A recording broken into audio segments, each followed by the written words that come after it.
Live from the city that never sleeps. 17 miles from Madison Square Garden, New York City. It's America at Night with Rich Valdez, America's favorite late-night talk program, featuring interesting guests from around the world and calls from across America. And now, here is your host, Rich Valdez.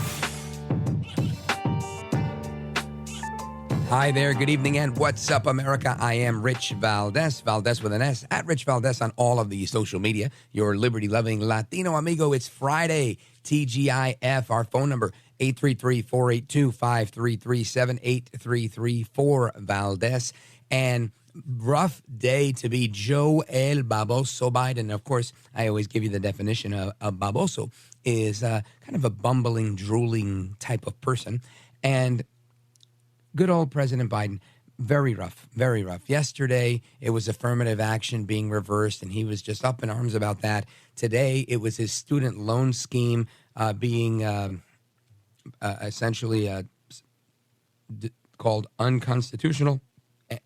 And the big deal here is that I think everybody knew this was going to happen. It made no sense in the world, even though he says things like, it's all the Republicans that were taking the Paycheck Protection Program. And he's right, they were.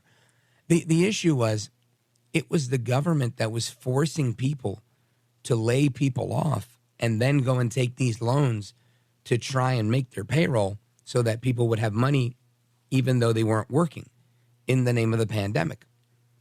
That has nothing to do with somebody saying, I'm going to college and I'm going to take a student loan, and I'm just not going to pay it back. You can pay it back. One has nothing to do with the other. So we'll talk about that a little bit more later and throughout the show. But I wanted to focus on what happens on the way to college, right? What happens in your primary education or your secondary education, high school? And there was a fascinating speech from a student, an alumnus, actually, from the Elk Grove Unified School District. This is a young man that says he supports the LGBTQ movement and is not a conservative Republican, wasn't a supporter of President Trump, but felt that the district's position on certain issues wasn't appropriate. Now, he graduated, and he admits to them that he had to take a position that was contrary on certain issues than he actually believed in order to maintain a 4.0 average, literally lying about social topics just so that he wouldn't be ostracized or fail. This kid is so eloquent.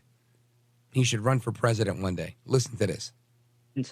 I am not an alt-right Christian nationalist. I'm just a Hindu Indian American concerned about my community. And I've been a part of the Elk Grove Unified School District for the past 13 years since kindergarten, having recently graduated from Franklin High School earlier in the May. For the past few days, I've been heavily conflicted on whether or not I should give public comments today.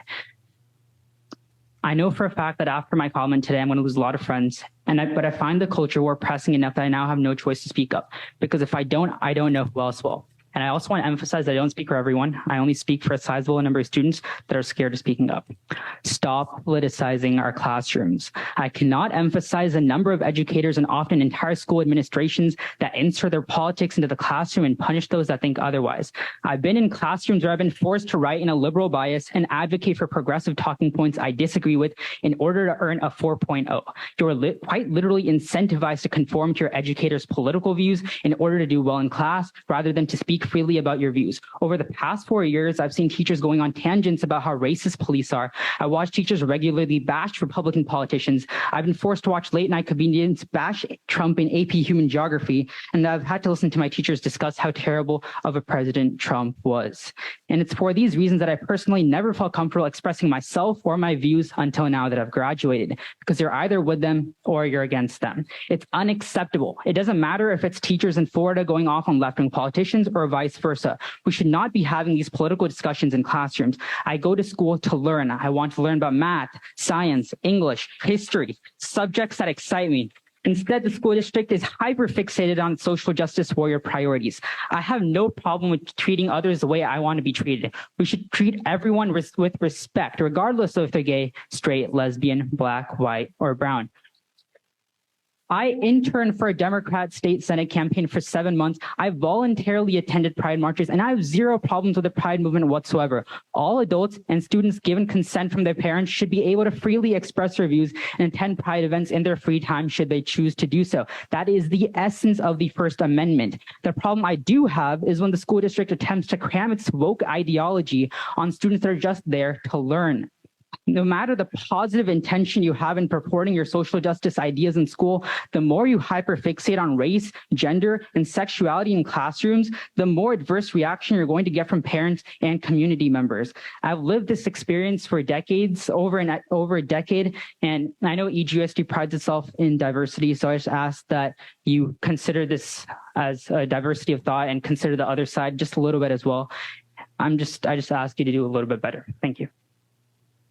Now, let's talk about the eloquence of this young man, right? First, the courage, the intellectual ability to convey everything he was saying very clearly, very succinctly. I think it's phenomenal. And I hope that other folks in media will take this clip and play it from this student, a graduate of the Elk Grove Unified School District, because I think it's so important. People need to be free. This is America. We can't live in a society where we continually police the thoughts and feelings of those around us. You have to be free to hurt. You have to be free to think. That's how it works. In order to have a free discussion, you have to risk getting hurt by someone. How are you? I think you're ugly. Oh my gosh, you called me ugly, right? That type of thing. There has to be this willingness to engage. If there's no willingness, there's no conversation. And that's what we're seeing. Coerced speech, controlled speech, not free speech. And it's happening in public education. It should not happen. It, in effect, is indoctrination. And again, I know I sound like a broken record with this stuff, but it's critically important because this was not the case when I was a kid. I remember going to school and nobody pushed any social agenda on me. None. Now, I know some people make the case and they say, no. What we did was we were pushing that everybody should be a straight white male, a married straight white male, or a Christian married straight white male. And that's why you don't see any issues with that. No, that's not the case. That's just looking around at society. Now, if you're going to make the case and say the reason we have most people are straight in society is because we're not teaching them to be gay, this is a very big topic that I think most parents aren't going to want to have a conversation about. I don't think anybody's sending their kid to school with the hopes that you're going to determine their gender identity. This is where public education is going wrong, both grammar school, college, and beyond. Speaking of college, a professor recently was fired for teaching that there's only two sexes and you need an X and Y or an XX chromosome to determine those two sexes. He got fired. This is a biology teacher. Yeah, we're going to get to that and a bunch of more of the shenanigans that are going on in college campuses across America straight ahead. If you want to join the convo, feel free, 833-482-5337. I'm Rich Valdez. This is America at Night with Rich Valdez.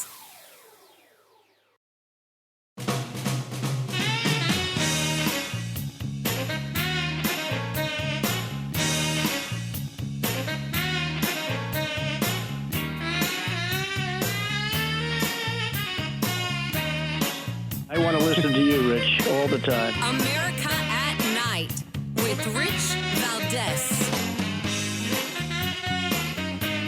Let me begin by saying I know there are millions of Americans in this country who feel disappointed and discouraged or even a little bit angry about the court's decision today on student debt.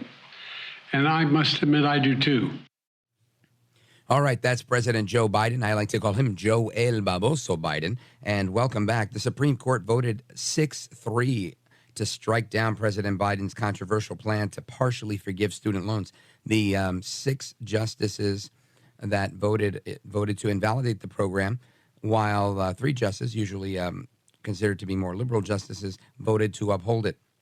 Now, Biden had put this plan out in late last year, I guess August of last year, trying to gain some votes and to launch his reelection campaign. And then he said, no, we're not going to do it for everybody. We're just going to do it for communities of color. But then this affirmative action thing came, and that messed them all up. So he's going to continue to try and skirt the system and go around things. But as we're getting into this conversation on higher education, I couldn't help but just bring it up. And it seems that whether they're going to pay the bill or not pay the bill, students are ending up in higher education, and they're learning things, all sorts of things, that aren't always accurate. And when they are accurate, the professors that are teaching it are chastised.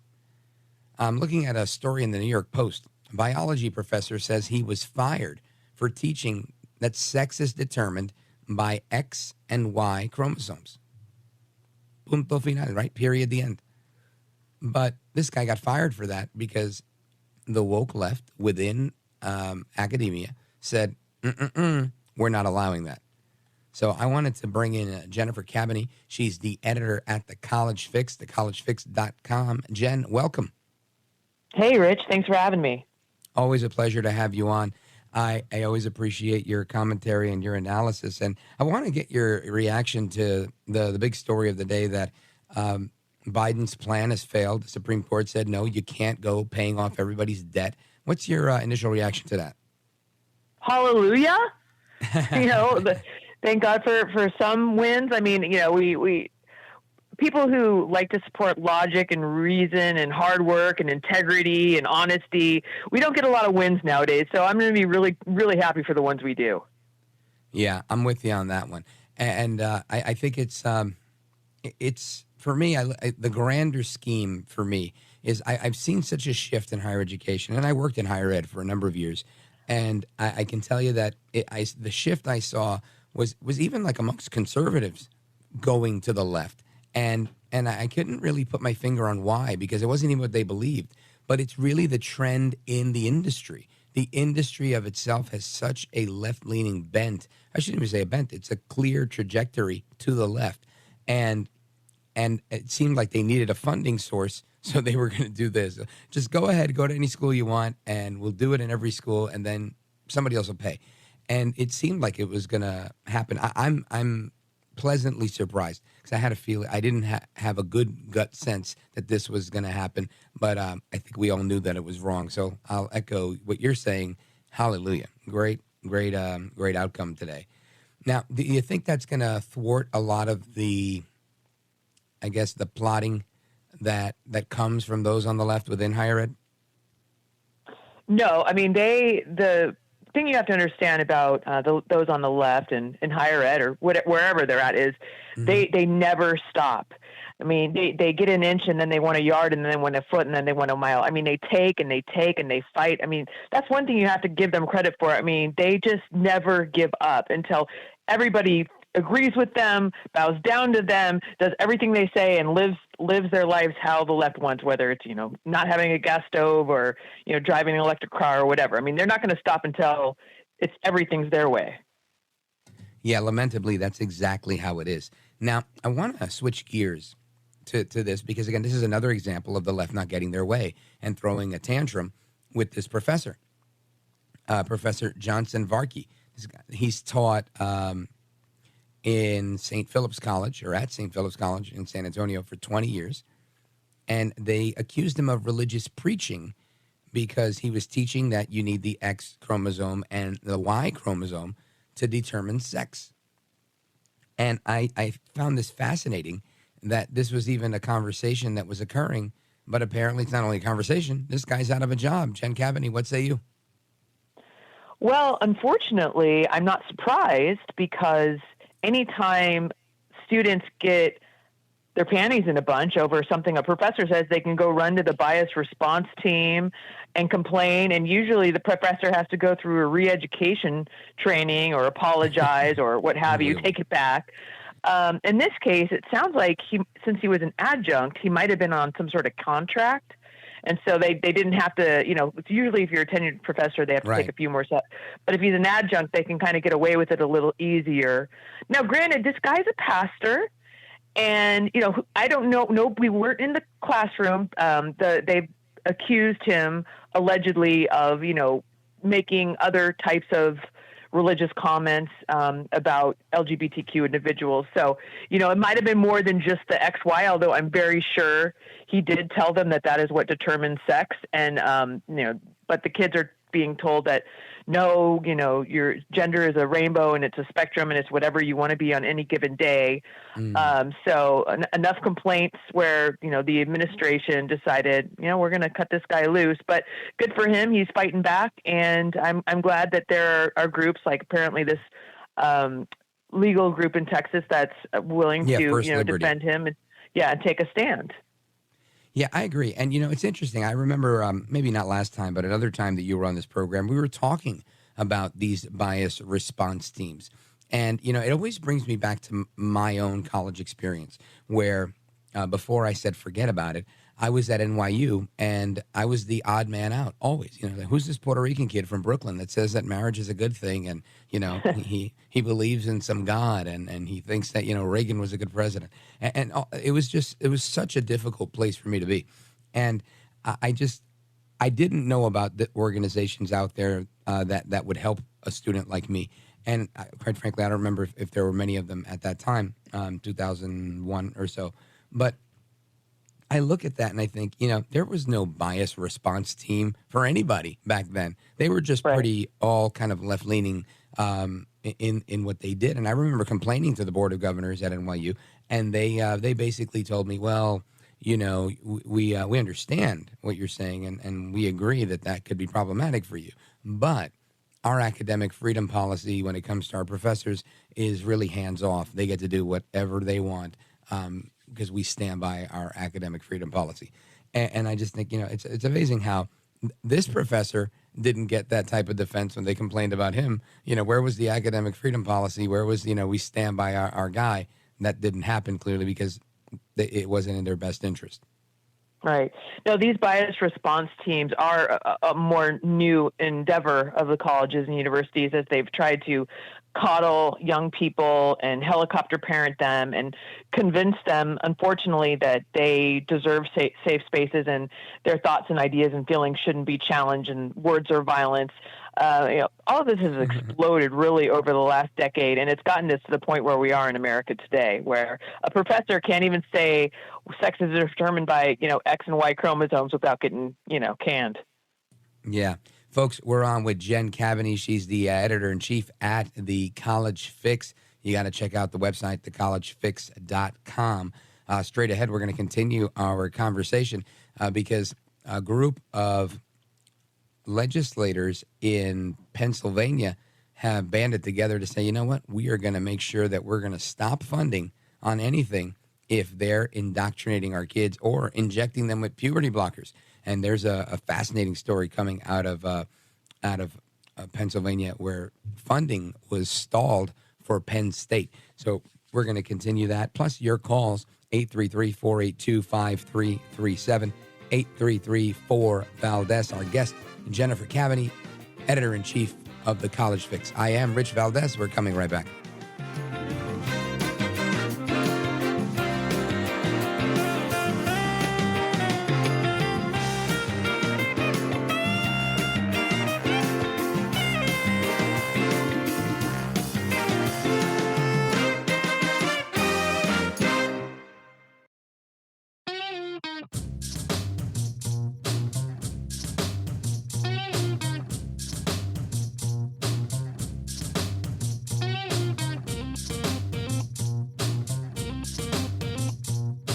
America at Night with Rich Valdez.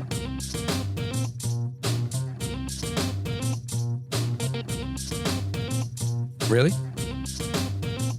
All right, America, welcome back. Rich Valdez. And I want to welcome you back. I'm stalling right now because I'm looking at my computer screen. And here we go. I want to reintroduce our guest, Jennifer Kabbany, editor-in-chief at the College Fix. And, of course, we have a couple of people that want to chime in on the national conversation here. Let us go to Don in Jamestown, New York, WJTN. Don, you're on with Jennifer Kabbany and me, Rich Valdez. Go right ahead. Rich, thank you for taking my call. Yes, sir. Our Jamestown Library here in Jamestown is taking all these books off the shelf that they don't want people to learn anything. And I've been going to the library for 30 years, and they will not let me take anything more out. They said I smoke cigarettes, so I can't have the books out anymore. Oh, wow. So because you smoke cigarettes, what, you gave them back smelling like cigarettes? Yeah, but for 30 years, they didn't say anything.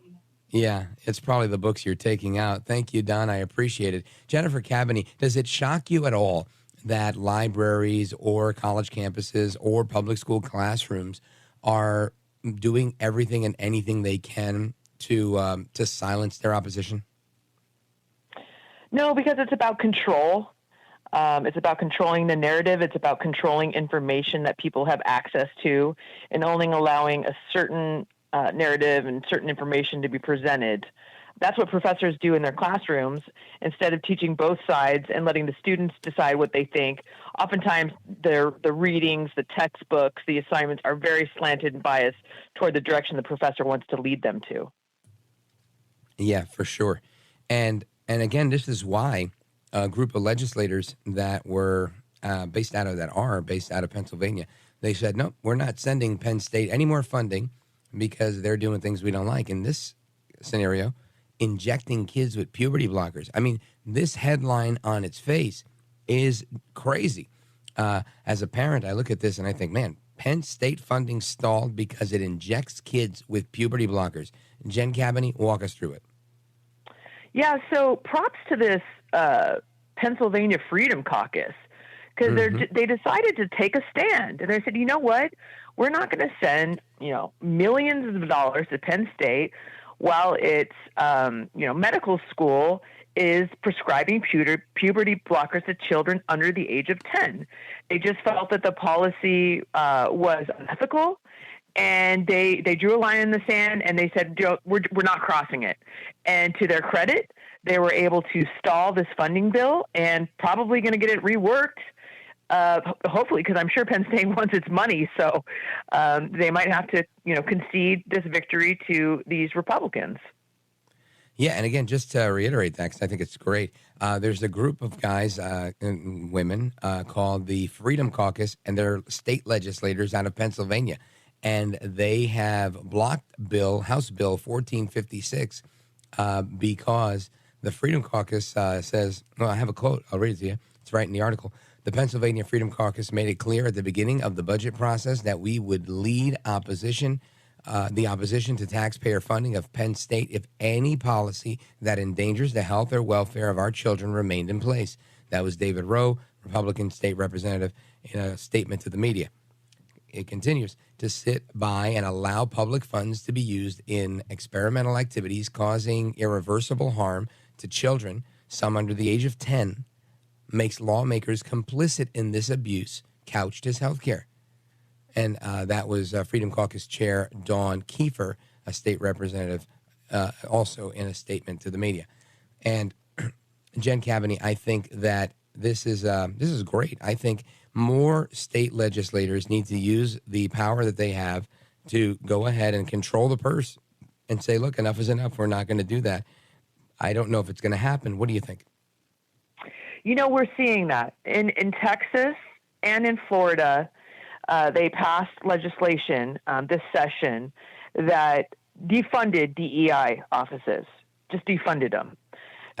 So that really pulled the rug out. Now, of course, in Texas, people are concerned because they have a caveat that says the folks that may, lose their positions in the D office can be transferred to other offices, other positions. So they're like, well, is this kind of smoke and mirrors? But you know what?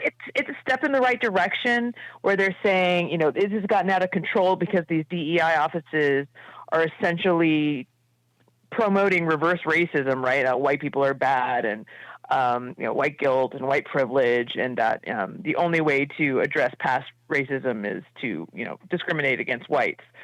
So they said enough is enough. So that was in Florida and in Texas, and actually North Dakota also passed legislation that banned diversity statements in hiring and admissions. I mean, progress is being made in these red states, these flyover states, by state lawmakers, just like in Pennsylvania, who are saying, you know what? We got to we may not be able to fix the whole country, but we can take care of our own backyard, and we're going to get aggressive, and we're going to take a stand, and we're going to say enough. And I think why it's working is because just the people in the suburbs are like, we got to elect local leaders who are going to help save our neighborhoods, our communities, our schools, our colleges. So I think that the pendulum swung so far to the left, especially with the transgender issues that people are seeing, where science and reality and logic are just being denied on a ludicrous scale, that people are electing lawmakers who are going to do what they can to stop this madness. Folks, we're on with Jennifer Kabbany. She is the editor-in-chief at thecollegefix.com. Make sure you check out the website. We're coming back with her.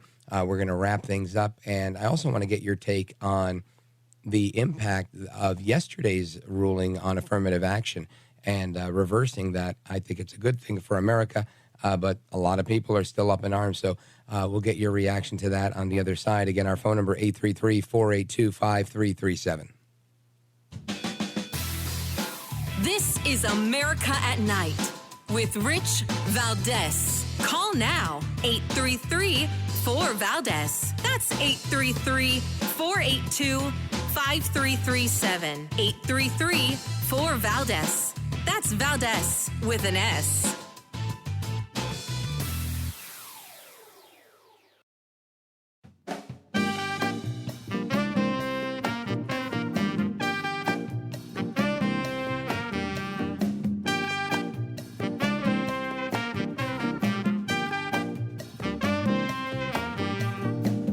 This is America. This is Night. This is Rich Valdez. All right, America, welcome back. Going to get to your calls momentarily. Let me bring back Jennifer Kabbany. Now, Jennifer, editor-in-chief at the College Fix. I want to get your thoughts on yesterday's ruling on affirmative action, because to me, this was a no-brainer, and similar to other big decisions from back in the day, I think they were mistakes back then, and they were corrected now. However, those that disagree with me think the exact same opposite of me. They're like, no, this was the mistake, including Joe Biden, right? And you guys, got it wrong. So what's the reaction like in the higher ed world for, Black conservatives, Asian Americans, constitutional scholars? What are you hearing? Well, those three groups are absolutely thrilled. My inbox was hit with a flurry of news releases, of course, after the decision was handed down, where they're just really so happy. This is a culmination of decades of work. I mean, really, because these types of cases have been tried ever since Grutter, basically made it legal to discriminate in order to create a diverse campus community, but at the expense of discriminating against whites and Asians. Right. So now the idea is, and I didn't come up with this phrase, but the best way to stop discrimination is to stop discriminating. And that's exactly what the court has said. And, especially, with a lot of Black conservatives who are like, thank God that now we can just be judged on our intelligence, on our merit. For so many years, Blacks have been told that their achievements are not their own and that their skin color played a role in their successes. So it's been insulting and demeaning to suggest that Blacks can't have done this without affirmative action's handout, is what a lot of the Black scholars are saying. And they're saying now we get a chance to just live on our own and be judged on our own merits instead of, there's this backlash, but what is the backlash really saying? What it's really saying is like, no, they need our help. They're not going to get anywhere without us. That is so racist. That is so elitist. That's so disgusting, to have that view of people of color. And of course, there's been so many Asian Americans who have worked their butts off. Given up everything to, invest in their futures that have been discriminated against as well, and they're celebrating. And then constitutional scholars are just saying, hey, this is just the law, plain and simple, black and white. This you cannot discriminate on the basis of race, period. So this is just a plain reading of the law as far as constitutional scholars are concerned. Well, Jennifer Kabbany, I have expertise in this in so much as I am a person of color, according to the left's definition. And I can tell you that's all. I've always felt like that. I've always thought, just imagine if somebody were to like hire me just because I spoke Spanish or because of my parents are from Puerto Rico, and I would think I would feel very slighted in everything I did if that were the case, because it would be true. I would be the token or the diversity hire or the whatever. If I got to college because of that, it would be a very unfortunate scenario. And I think, thank God that nobody can ever pull that on you from today forward, from yesterday forward. Nobody will ever be able to tell anybody, black, Hispanic, Asian, whatever minority group you're from, they can't ever say, you know what, you didn't earn this. It was because we needed another Asian or we needed another Hispanic or another African American. And I think for that alone, it's worth its weight in gold. I know, Rich, and I don't mean to be the Debbie Downer, but I do have a little bit of bad news. They're going to continue to use race. Yeah, no, well, exactly. But yes, that is the short answer is yes, that is correct. Because even Harvard said, well, we're just gonna base entries on people's essays, right? Other people have talked about, basing it on zip codes. They've already done away with the SAT and the ACT for entrance, So, they're just going to start. They're going to use holistic admissions is what it's called, and they're going to rely on the essays to tell them the race of the student in order to continue to meet probably unofficial, unwritten quotas, but everybody is going to be on the same page. Yeah, I don't doubt that. And listen, and I'm okay. I'm not here to police the institutions of higher education. I just don't want the government establishing law that requires reverse racism to be a thing. And if they want to do what they want to do, then that's on them. And if it's fair and it's within the bounds of the law, if they're going to continue to discriminate, then looks like they're going to have some lawsuits on their hands. I don't know how it's going to end up. I would presume that I think we're going to see probably no change, but another lawsuit would probably prompt some future change. What do you think? Well, I can tell you, I read about 10 different announcements from various universities across the nation on this. Most are saying we're reviewing. We're reviewing. We still want an inclusive campus. We still value and prioritize diversity and inclusion and equity, but we are reviewing our policies in light of this ruling. So it's a time of flux where they're kind of seeing what they're going to do next. Yeah, a lot of that sounds like a generic PR boilerplate response. Yep, we're going to review it. We're going to take it into consideration, blah, blah, blah. I think ultimately a lot of these colleges weren't all ideological. I think some of them were just riding the wave of like, hey, this is what you're supposed to do. We're supposed to be inclusive. Okay, let's be inclusive. And I think some of them were all right, now we're not supposed to be inclusive, then we won't. But it's not about being one versus the other. I think it's about being fair and giving everybody a fair chance and a legitimate equal opportunity, right? Not guaranteeing an equal outcome. Now, Jennifer Kabbany, let everybody know how they could find the work that you guys are doing at the College Fix and how to follow you. Yes, please come find us because there's never, ever a dull moment. I can promise you that much. Campus news is as zany as ever. We are at thecollegefix.com. We're also on Instagram, Facebook, Twitter. So we'd love to have your listeners come read our stuff. And of course, we are also teaching undergrads how to be reporters. That's what we do.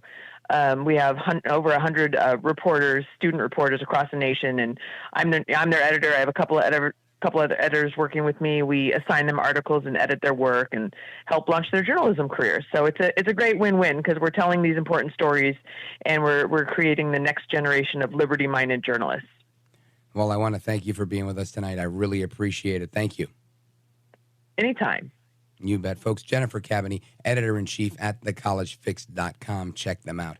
Now we go to the phones for you guys to weigh in and share your thoughts, opinions, and everything else on what's going on tonight. Let's see. Where do we go? We go to Boca Raton, Florida, WSPL WPSL, excuse me. Go right ahead, Jeff. Welcome. You're on with Rich Valdez. About the college loans, okay? I don't care if you think that they should be dismissed or you think that kids have to pay.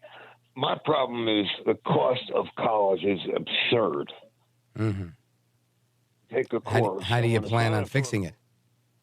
I want to sign up for a course. I want to come back 3 months later and take the final. And if I pass that thing, I want to get credit. I don't want to waste time going to their lectures and it's a waste of, it's robbery. Right. But if you go to the lecture or don't go to the lecture, it's not necessarily going to cost you any less. Why is it so expensive? Oh, that's a great question. That's the one I'm asking you of. How do you plan on reducing the cost? Deadweight pensions or something? I don't know what it is. You know, I think that has a part of it. I think also when you have some of these tenured professors, I'll tell you this. A couple of years back, a guy ran for governor of New Jersey, and he was a tenured history professor at Rutgers University. And I thought, all right, whatever, he's a university professor, he must do well. On his financial disclosure, again, this is back probably 10 or 12 years ago, he was earning $400K as the history teacher in New Jersey. And I thought, man, a history professor's making as much as the president of the United States. Not a bad gig. So I think when it comes to college professors, I think they're making a pretty penny, and obviously that's got to get paid somehow. Thank you, Jeff, for the call. I appreciate it. I'm going to get to the rest of your calls straight ahead. 833-4-VALDEZ. This is America at Night with Rich Valdez.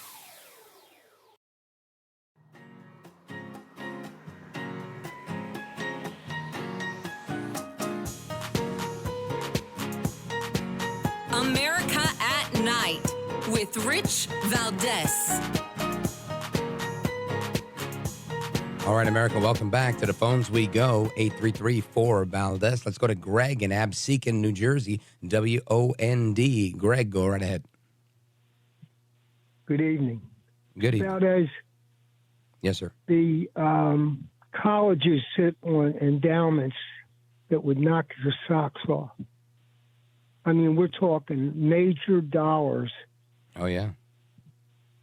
They should really be thinking about paying back a percentage to the students, not the taxpayer. The politicians follow the paths of least resistance, and that is always the taxpayer. Mm-hmm. The only thing they know. Especially in New Jersey.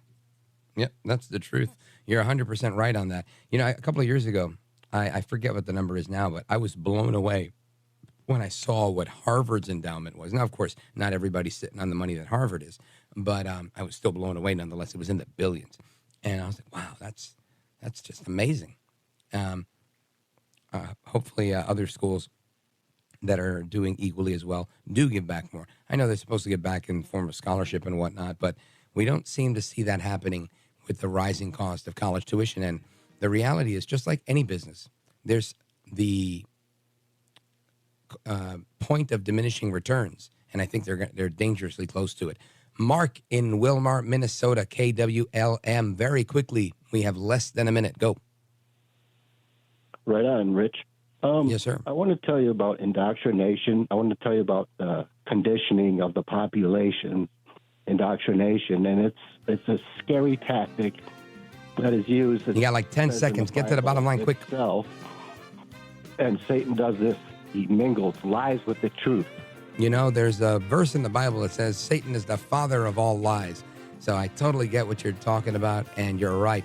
The more lies you feed people and say them often enough, people will believe it. That's a Stalinist tactic. Thanks, Mark. Appreciate it. We're coming right back. Don't go anywhere. More to come.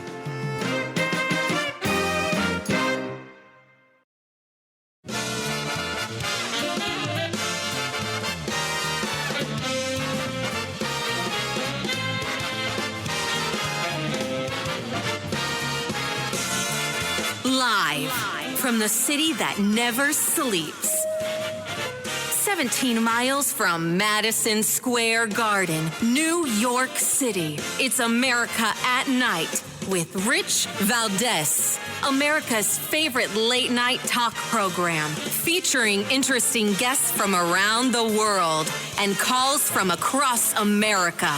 And now, here is your host, Rich Valdez.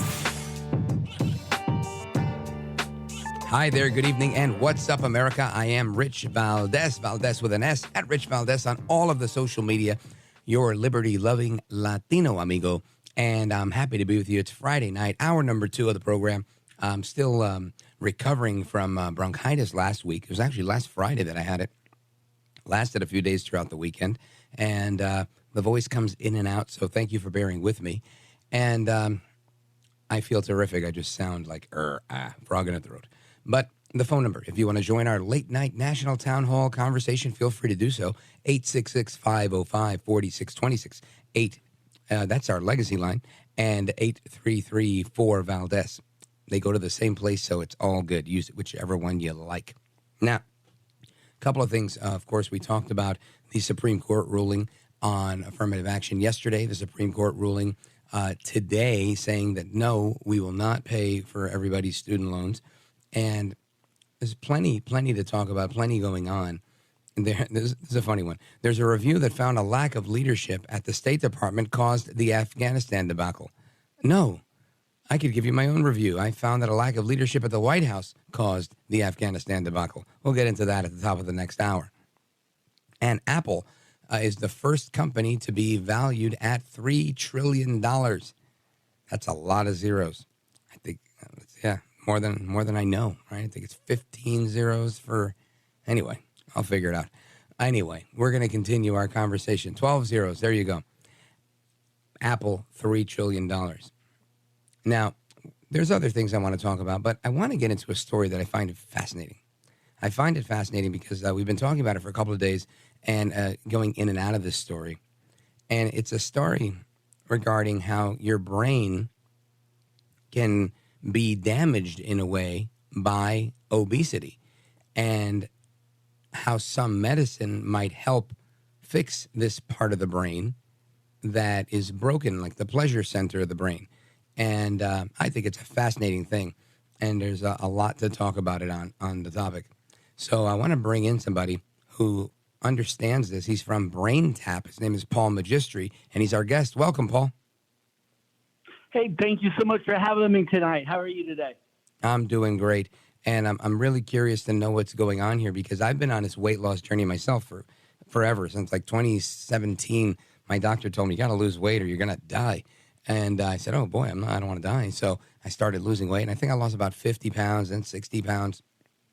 I'm probably down about 70 pounds now, to date. But still, I've probably got another 20 pounds to go to get to my goal weight. And I know so many Americans that are listening to this are in the same boat as me. And they've tried the diets and the keto diet and this diet and that diet. But now there's a new study shows that it might be changes in one's brain that can cause damage and might need some fixing. Tell us all about it. Well, I tell you, thank you so much for having me on the call tonight. And this is all the buzz out there right now because there's a lot of information out there, new drugs being brought to the market to help people try to lose weight. And we know today that there are some very specific aspects to weight loss that are directly correlated to the brain.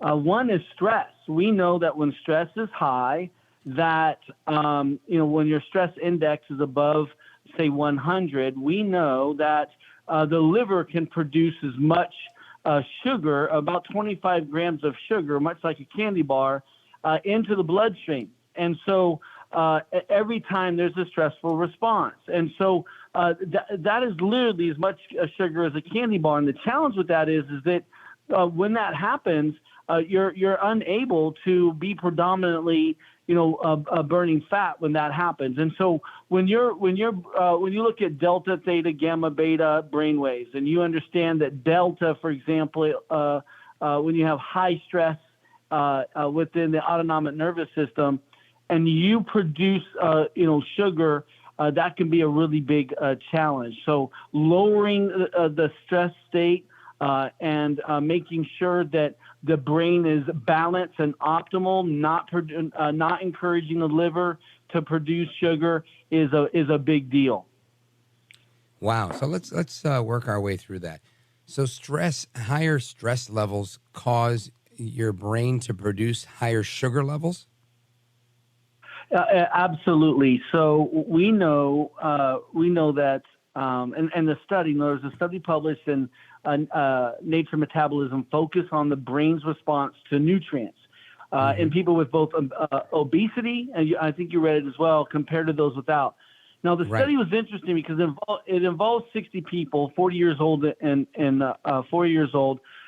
So, half that had been diagnosed with obesity and half without. And what researchers found is that when they did functional MRI scans to measure the brain's response, about 30 minutes after the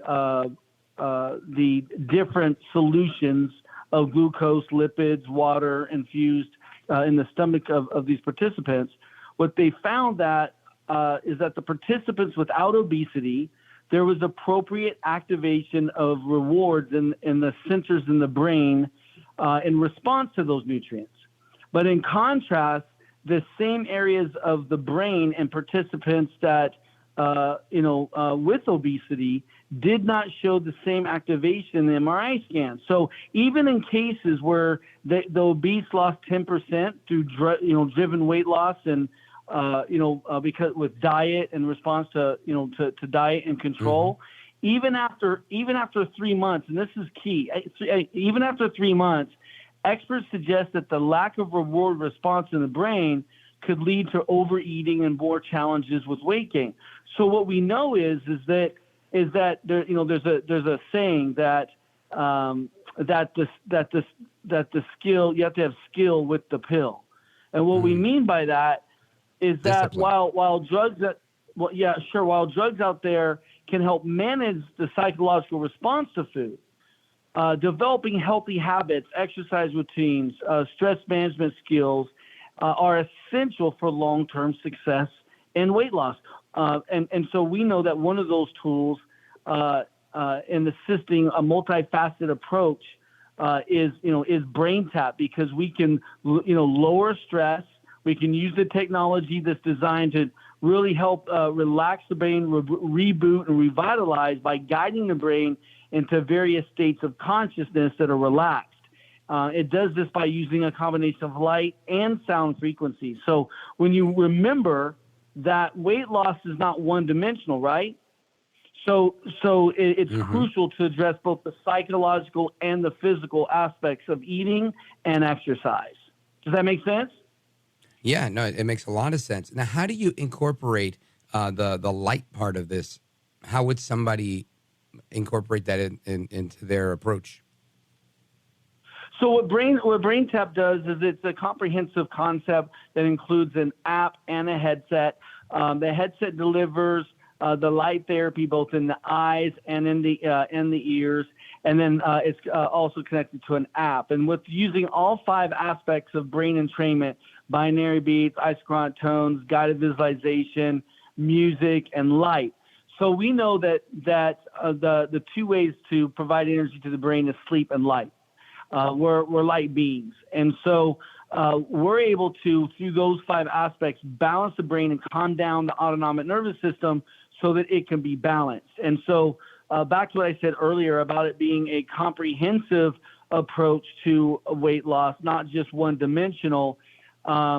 We know that, BrainTap alone is not a weight loss tool, but it may support weight loss efforts by, aiding stress management and promoting the kind of relaxation and mental clarity that support that behavior. Got it. That makes sense. All right, folks. Again, interesting topic, and we're going to continue to tug on this thread here. We're on with Paul Magistri, co-president at BrainTap, and we're going to come right back. Of course, your calls are welcome. 833-482-5337, 833-4-VALDEZ. This is America at Night with Rich Valdez.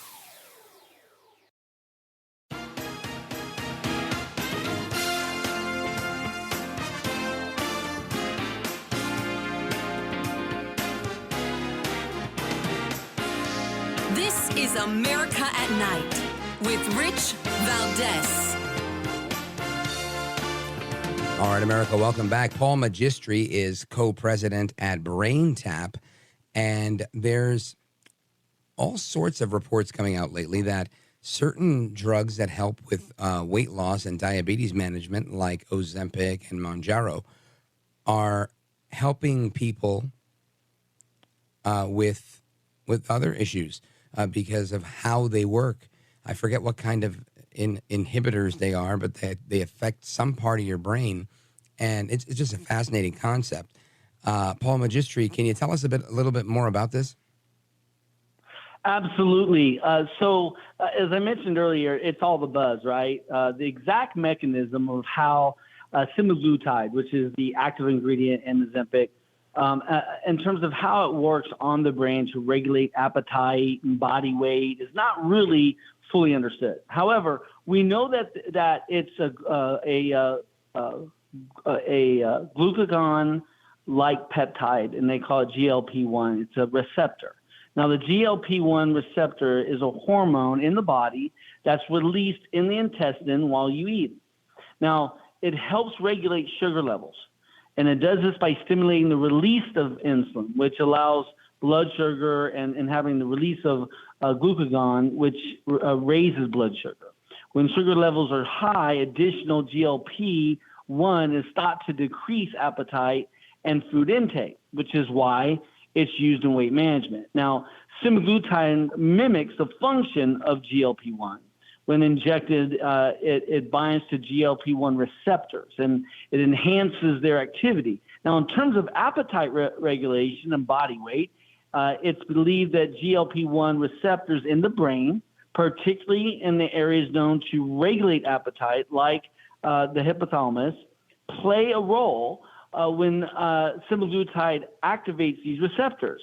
It's thought to help reduce appetite and total caloric intake. Now, what you need to understand is that researchers are still ongoing, doing their research to understand more about these pathways and mechanisms involved in the brain and the brain's role in effective semaglutide weight management. Now, more recent information may be out there past my research in 2021, but I'll tell you this.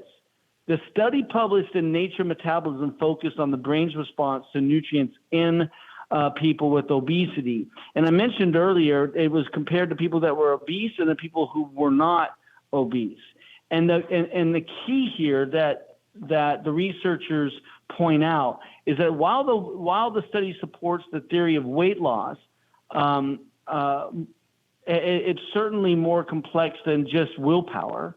Researchers caution that important limitations to their findings because while the drug Ozempic and other GLP-1 receptor products have demonstrated promising effects in this area of weight loss, we also know that that alone is not quite enough because it doesn't provide long-term habit-forming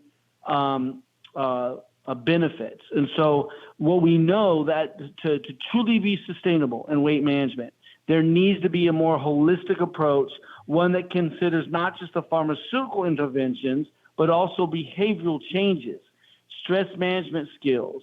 And this is where, as I mentioned earlier, the skill with the pill comes in. And so I want to leave you with this thought. It's crucial to address both the physiological and the psychological aspects of eating and exercise. This includes acknowledging that the brain's role in appetite regulation, the liver's role in glucose production, and the role of stress and habit in our daily behaviors. And this can't be done just with a product like that, but can be working alongside a drug like Ozempic to have a balanced diet, balanced regulation of the physical activity and overall system to have a comprehensive approach to weight loss. Now, the article that I was reading cites a supplement called berberine. Is this a natural type of Ozempic? At least that's how it's referenced in the article. Yeah, I'm not. I haven't used or am familiar with that product directly. I did read the same piece of information, and it seems to be another approach to the same end. And again, we know that that the biggest key within weight loss and the brain is making sure that the brain can help you make the right decision. And the best way to do that is to have a balanced brain. The best pharmacy we'll ever have is in between our two ears. I think you could agree with that, right?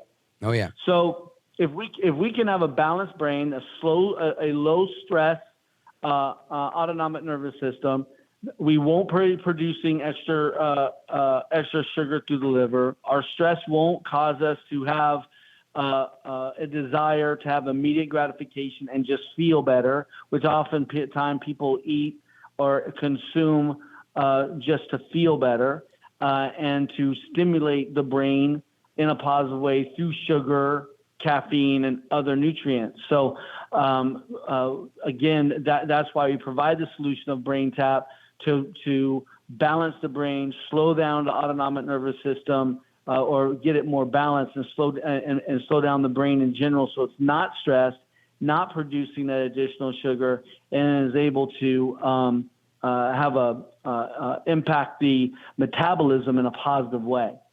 Now, so the bottom line here is, I get what you're saying. This is one more spoke in the wheel, but it's not the wheel in and of itself. Now, what you were saying before about habit forming, was that with respect to the drug working, and if you discontinue it, everything doesn't work, or were you alluding to the fact that you can't take it for the long term? I was specifically speaking to the fact that you can't outthink a bad diet. So you have to, you use tools. You certainly use tools like Ozempic, if that's the way you go with your physician, to use that as a tool. But then you can't stop there. You do have to exercise. You do have to find a way to lower stress. You do have to find a way to entrain and balance the brain, and so that that's where BrainTap comes in. Absolutely. And tell us about how people can find out about BrainTap in the next 30 seconds before we wrap up. Simplest is go to braintap.com, and you can actually receive a free trial there, and can inquire and read all about BrainTap and how we're helping people not only balance the brain, but we're assisting, as you've suggested, in weight loss by really helping balance the brain, lowering stress, and affecting the metabolism that way as well. Now, if people want to follow you and the work that you guys at BrainTap are doing, what's the best way to follow you? Are you on social media, or is it just the website? We're kind of everywhere. You can just put in BrainTap, whether that's just about anywhere you want to go. Just put in BrainTap, and it's there. We're just about everywhere. So our website's probably the best place, but you can certainly go to all the channels and put in BrainTap, and we are certainly there. All right, folks, check them out at braintap.com, braintap.com. Paul Magistri, thank you very much for the information. Not always easy to understand, but it was an excellent explanation, and I really appreciate it. Thank you, sir. Have a great day. Thank you. You too. All right, folks, more to come straight ahead. Don't go anywhere. I'm Valdez, and we're not done yet.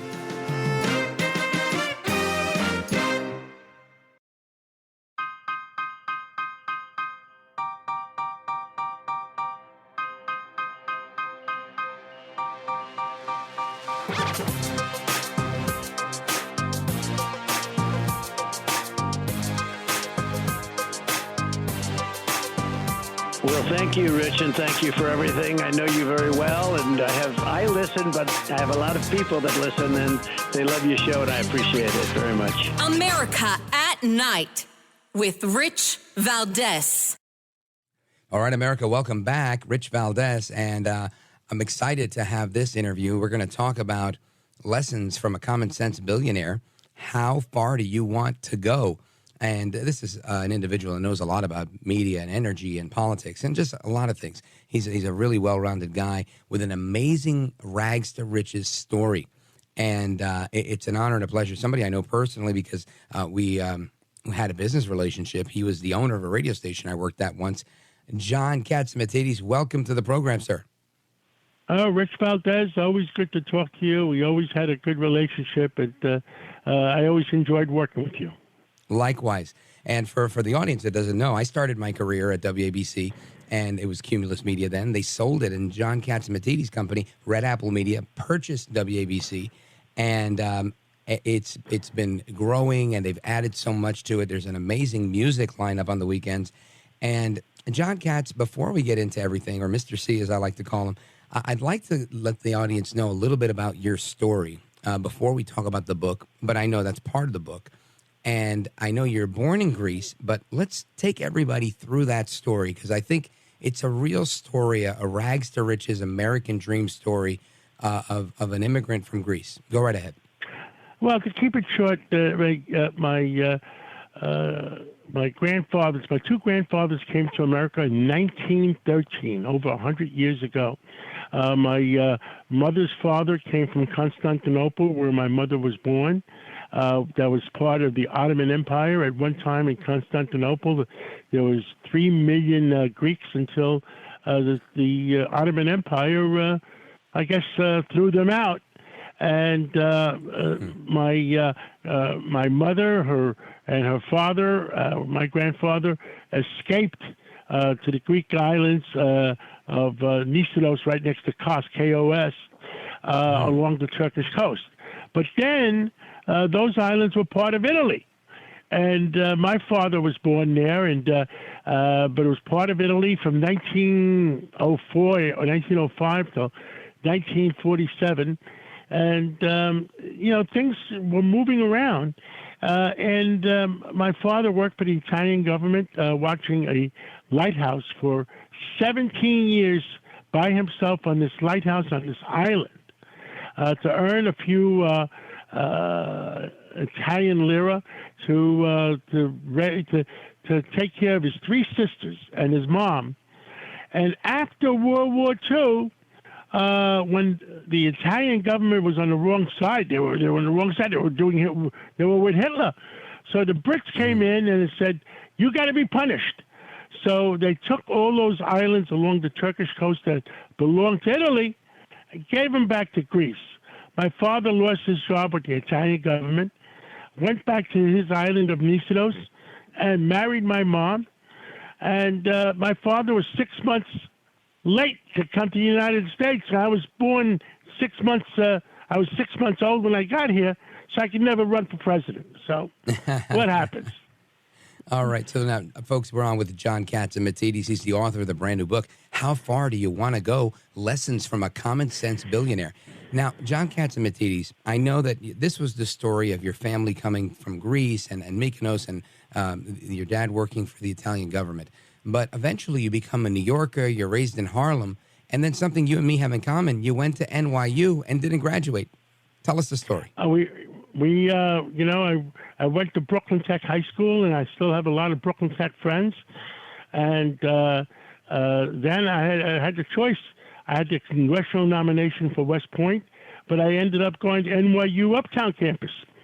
And I took ROTC, and don't forget, those are the days of the SDS, the Students for a Democratic Society. Wow. Wearing a ROTC uniform, I got a lot of pies thrown at me. And I worked for, I called him my big brother, Tony, at the grocery store, just to earn a few dollars to put gasoline in my car. And I worked for him. And when in my senior year, he says, "You got to take over the store. I have partners with my uncle, because if you don't take it over, I'm going to have family problems." I said, "But I'm going to school. What am I going to do?" "No, you got to take it over." And since he was like a big brother to me, I never said no to Tony. Mm-hmm. So I took over that store. I never had an argument with his uncle like he did, and we made it a success. And in my senior year, I was making like $1,000 a week, which I never thought I would make, which was a lot of money in 1969. Sure. So I ended up being 8 credits short. I used to look at those calculus equations on the blackboard. Remember the old blackboards? Yeah. And I said, how am I going to make a living solving those calculus equations? So I was 8 credits short.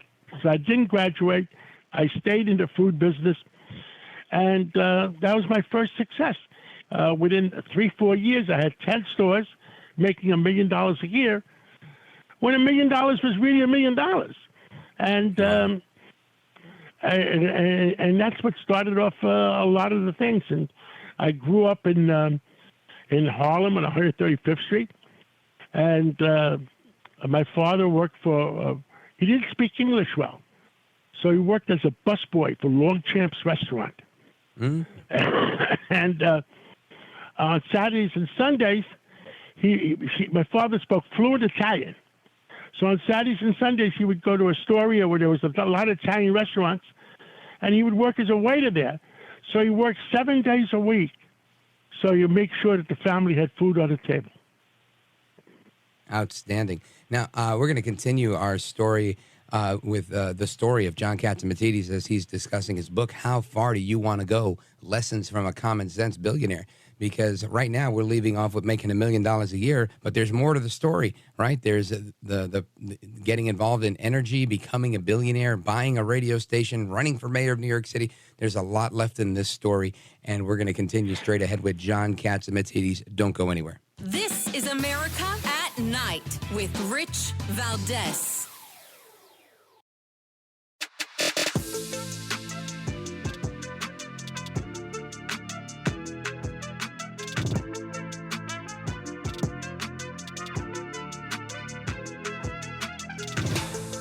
By the way, your ratings are up. Congratulations. I had somebody. It's always nice to check.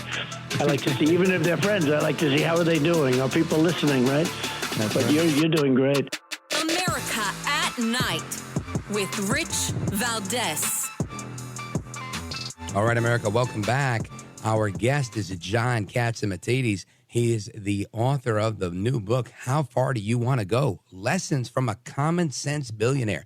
John Catsimatidis, we left off with part of your story. You were a millionaire from the grocery store business. Tell us about this next chapter of life where you get into energy and then eventually into media and politics. Well, I always, to stay in the supermarket business, I ended up buying a lot of real estate in 1977 when the end of the world was coming to New York. And I didn't know any better. I see what happens when you're stupid. I figured if I buy real estate in New York, that worst comes to worst, I'll put a supermarket in it and be able to pay the mortgage. And I bought about $5 million worth of real estate using the supermarket's cash flow. And then I woke up one day. That $5 million I put into real estate in 1977 was worth $100 million by 1980, and that was my first $100 million. But we go into interesting story. I wanted always to fly jets, and I ended up buying a jet in 1977, 78, and I had to go into business because I figured it was very expensive running a jet. I bought Roy Disney's jet. And Atlantic City opened at that time, and they used to take all their customers to Atlantic City by limousine. So I talked them into, well, if I can bring them in from a 700-mile radius, 800-mile radius by jet, then you pay me X, the customers will lose Y, and you guys make the money in between. And we ended up building that company up to 48 company jets that I used to fly almost all of them, and that was a great experience. Wow. And that company ended up becoming NetJets. And if you ask me what I had the most fun of, flying those jet airplanes was a lot of fun, and I enjoyed it tremendously. And people knew I loved jets. I ended up buying an airline in 1983, and I lived in Smyrna, Tennessee, in Nashville, where the headquarters of Capital Airlines was, for a year and a half. And what happens? It was a great experience. At the age of 32, 33, I was running a worldwide airline all over the country and all over the world. And that was a great experience. And when People's Express entered our markets, what happens? We sell the airline. The guy we sell it to files a bankruptcy. we go to the bankruptcy court to get our airplanes back, at least, because we took collateral on the airplanes. What happens? I end up buying an oil company. So it has a lot of experience on that. But the interesting thing is, I love to fix things. I love to buy broken companies. I love to fix them. And if you look at in my book, by the way, my book has been on the bestsellers list. And you know who's buying a lot of these books? Who? Grandfathers, grandmothers, and giving it to their grandkids, and mothers and fathers, hoping that their grandkids will get a little bit of experience and say, well, you have a chance and you can make it too. Now, I come to America. My father never made more than $100 a week. Wow. And only in America, land of opportunity. Now, I got a little tidbit for you. My father worked for Longchamp's Restaurants. Well, when I made a few dollars and I moved to the East Side, and I went into a condo on the East Side, whose condo did I get into? That my father's old boss, Longchamp's Restaurants, Jan Mitchell. And he owned 30 Longchamp's Restaurants and 10 Luchow's Restaurants. The son of a busboy is buying the condo of his father's boss. That's interesting. Then full circle. Then that's the same building President Nixon was rejected in, and he wasn't allowed to move in. My daughter marries President Nixon's grandson, and he moves into the building. Wow. So those are two interesting tidbits, but only in America. And right now, Right. I work 7 days a week, like I do. And Sure. And what we want is to make sure America stays free, and that everybody, all the immigrants that do come in, that it's the land of opportunity. And right now, I think America is under attack, Rich. In many, many directions. Our borders are under attack. The Chinese gangs are feeding fentanyl into our borders through the Mexicans. 107,000 Americans have died the last 12 months, more than all the war in Vietnam, the war in Afghanistan, and the war in Korea. More people have died in 12 months than all those Americans in all those wars. So remember we used to say something's rotten in Denmark? Something's rotten in Washington. And look, we all work hard because we want our kids and grandkids to come to have the land of opportunity. And I think we're under attack, and not everybody realizes that we're under attack. What say you, Rich? Well, I'll tell you, Mr. C, I agree with you. I mean, that's part of the reason why I do what we do over here is make sure we talk about the issues of the day. And I love for guests like you to come on board and tell people a little bit of, how you navigate the crazy, because it is crazy. And I want to encourage everybody, get a copy of the book, How Far Do You Want to Go? Lessons from a Common Sense Billionaire. John Catsimatidis is the author. He's our guest. He's with us for one more segment. We're coming right back. Don't move a muscle. This is America at Night with Rich Valdez.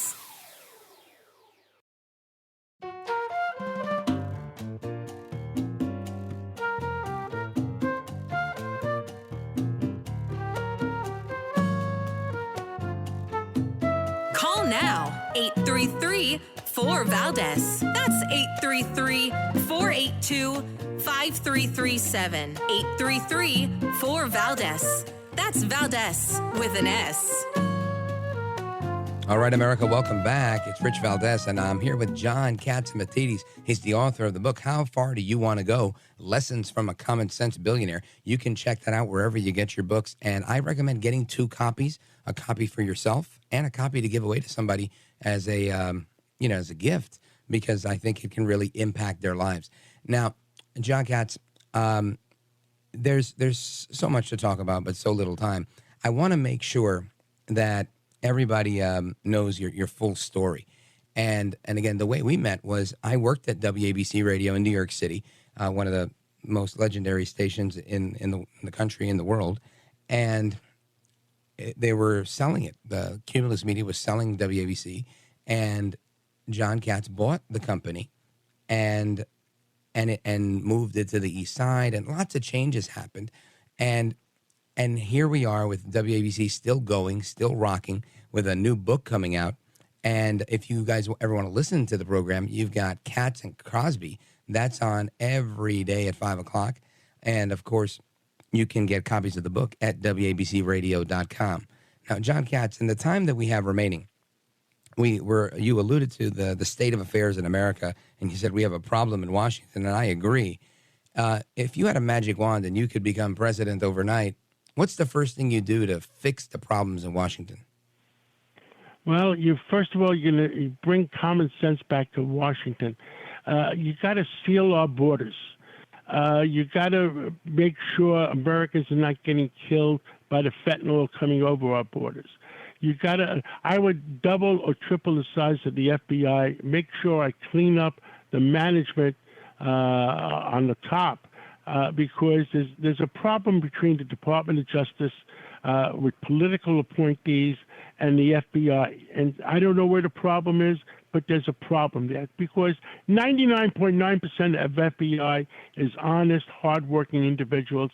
And on my show, I've urged all the FBI people at a very high level to stand up and say, if XYZ is wrong, have the courage to stand up and say XYZ is wrong, because Americans have to have the courage to do that. The FBI higher-up people have to have the courage to stand up to make sure that people trust the Department of Justice, people trust the FBI, because we can't be a third world country.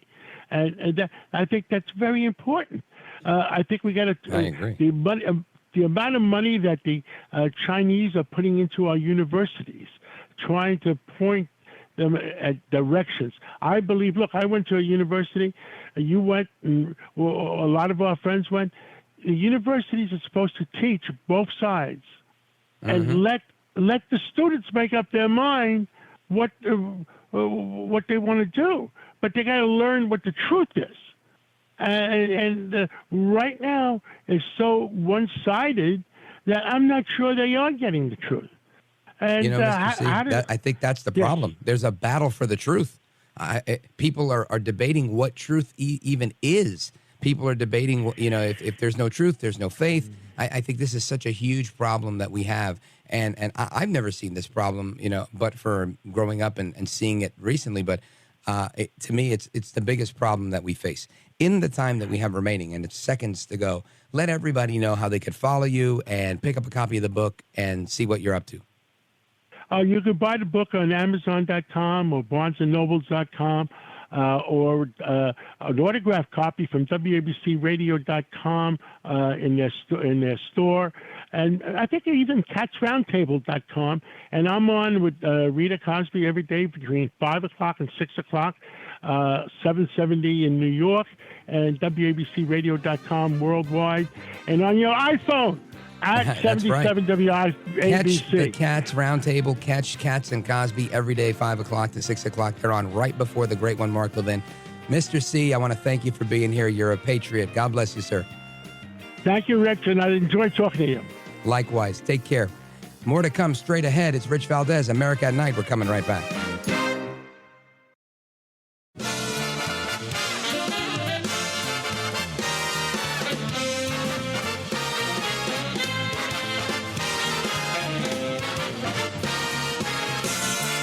Live from the city that never sleeps. 17 miles from Madison Square Garden, New York City. It's America at Night with Rich Valdez, America's favorite late night talk program, featuring interesting guests from around the world and calls from across America. And now, here is your host, Rich Valdez. Hi there, good evening, and what's up, America? I am Rich Valdez, Valdez with an S, at Rich Valdez on all of the social media. Your liberty-loving Latino amigo. Happy to be here with you. Friday night, hour number 3, Open Phone America. As you guys know, Open Phone America is a long-time tradition dating back to 1978. You know what else goes back to 1978? Me. That was the year I was born. But Larry King started Open Phone America. Jim Bohannon continued Open Phone America. And by golly, I am going to do the same. So you're welcome to join the conversation. 833-482-5337. Or you can always call the Legacy line, 866-505-4626. And I want to discuss the student loan stuff with you. I want to discuss weight loss and the changes in the brain, if you want to get into that one. And we just heard an amazing story of rags to riches. And I also want to go back to what Biden said today, because Biden, he was out of sorts today. 2 days in a row, he's lost at the Supreme Court. And plus, he got beat up about Afghanistan, but we'll get into that one a little bit later. Right now, I want to reiterate how angry he was when a reporter asked him, how he feels about giving false hope to students about debt relief, knowing that the Supreme Court was never going to go along with this, knowing that he didn't have the unilateral authority to just say, hey, I'm going to forgive all your debt. He's the president, not the banker. Anyway, listen to Joe Biden. Mr. President, why did you give millions of borrowers false hope? You've doubted your own authority here in the past. I didn't give any false hope. The question was whether or not I would do even more than was requested.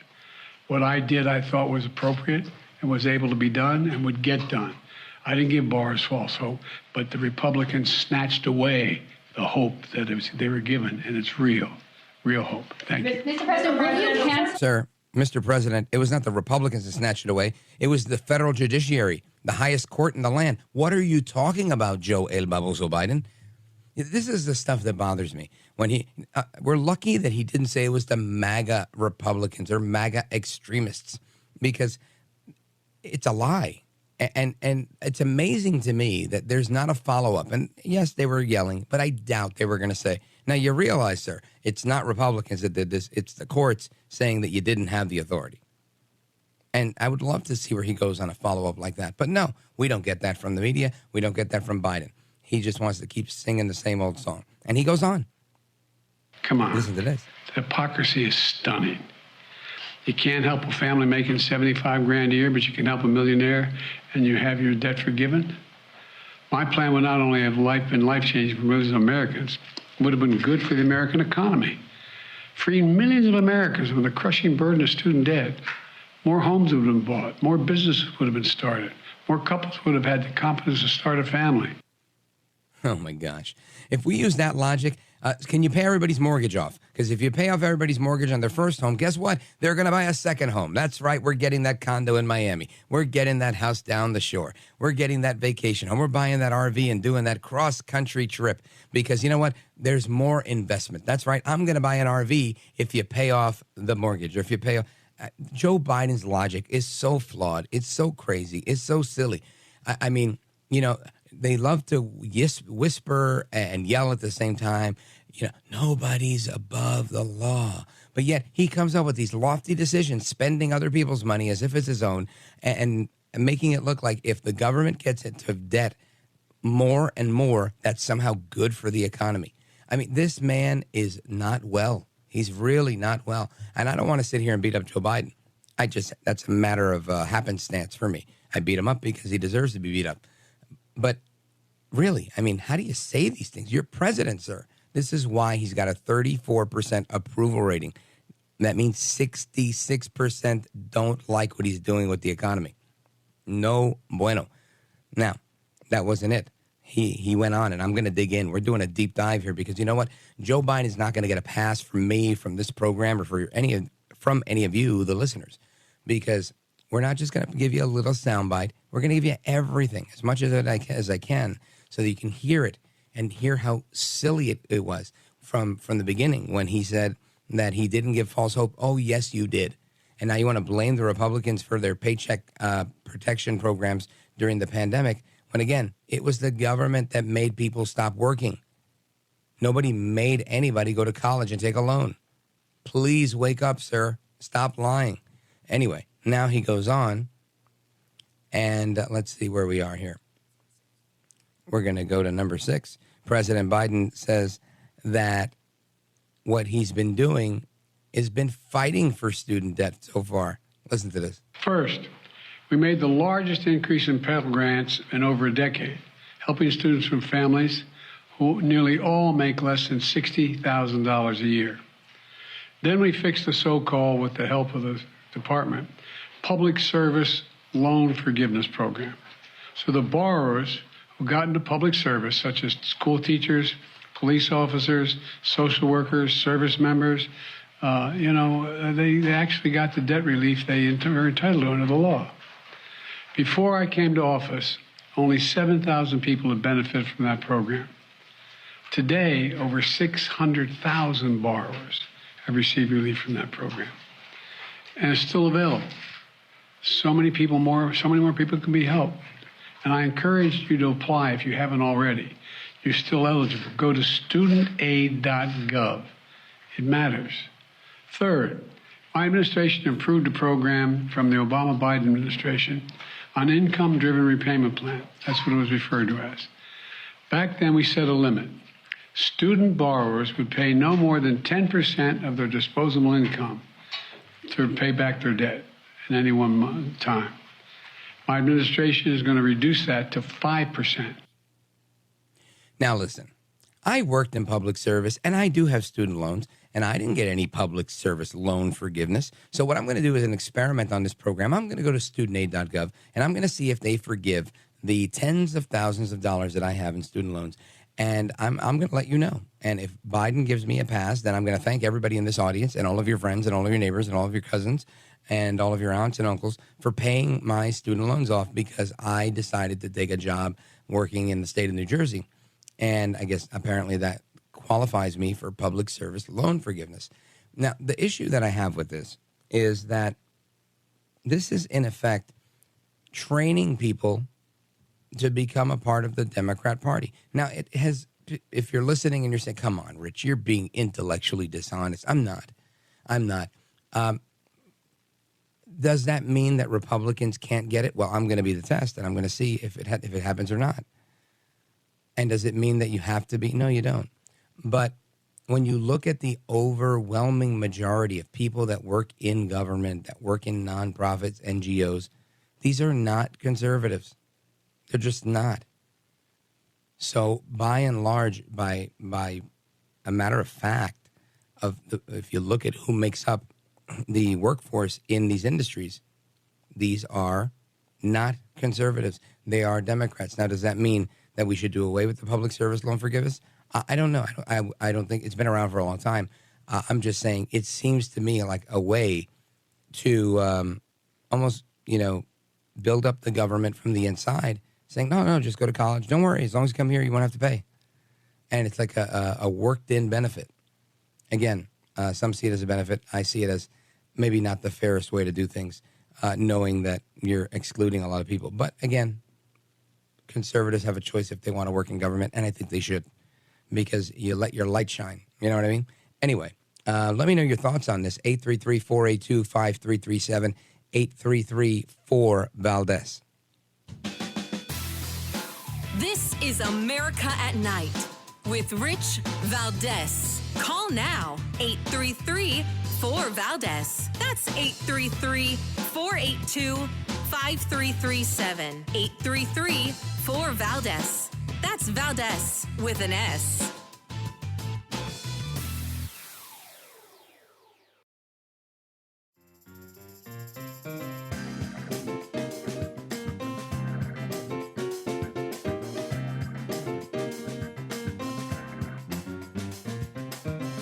He's brown, he's bald, and he's breaking it down. It's America at Night with Rich Valdez. Call now, 833-4-VALDEZ. That's 833-482-5337. 833-4-VALDEZ. That's Valdez with an S. Monthly payments will be due. Bills will not go out and interest will be accruing. And during this period, if you can pay your monthly bills, you should. But if you miss payments, this on-ramp will temporarily remove the threat of default or having your credit harmed, which can hurt borrowers for years to come. Also, Biden is absolutely full of it. I would say I'm going to go on a limb here and say he's a pendejo. Now, everybody knows if you take a loan, you got to pay it back. He tries to paint a nice picture here. And again, he's appealing to a certain group of people that are solely trying to make their life better and get involved in a debt that they feel that they can pay off. But when they realize that they've gotten a degree that cost them X amount and they're only making X amount, they're realizing, man, it would be nice if we had a better economy where we could make more money and we had less inflation so we could keep more money and buy more stuff with the dollars we have.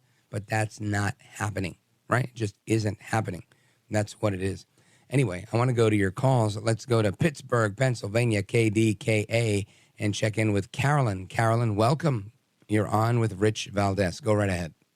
How are you? Wonderful. I wanted to talk about the provolone. That's the pineapple fruit at the core of the pineapple fruit. It's supposed to be very nutritious for you.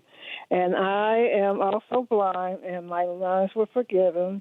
And there is public service grants. I don't know what you have to work in. And there's also a book that has grants and scholarships. Yeah, well, I already did that stuff. I mean, I'm just wondering how to get that public service loan forgiveness, and I'm going to go check it out. He said to go to studentaid.gov, and I'm definitely going to do that. Thanks for the tip on the pineapple, which I happen to love, Carolyn. Thank you so much, and have a great weekend. Happy 4th of July, America. I'm coming right now to, let's see, where do we go here? We've got Albany, we've got Cleveland, we've got North Carolina. Wow, there's a lot going on here. All right, let's go to Matt.